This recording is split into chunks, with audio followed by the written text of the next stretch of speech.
The sit-in at Jantar Mantar, Delhi, originally scheduled for 15 December, has been postponed. The program was organized jointly by IPFT and the National Federation of New States. Deb Burma cited disruptions in Indigo flight services and train ticket booking, making travel uncertain for the increased number of representatives from 100 to 287. The new date will be announced closer to the budget session.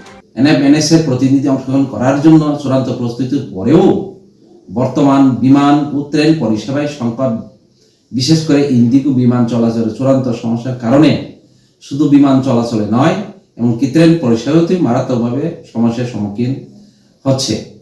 Tripura থেকে IPFT পার্টির প্রায় 100 জন প্রতিনিধি অংশগ্রহণ করার target আমরা রেখেছিলাম, কিন্তু আজ পর্যন্ত আমাদের পার্টিসিপেন্টসের সংখ্যা বেড়ে গিয়ে 287 জন হয়েছে।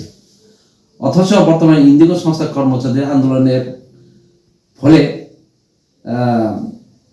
ট্রেন টিকিটের অনলাইনের বুকিংয়ের অপশন পর্যন্ত বন্ধ হয়ে রয়েছে। The one-day sit-in aims to press two demands: separate statehood for the ADC area and the passing of the 125th Constitutional Amendment Bill in 2019 session. Bureau Report, Fact Finder.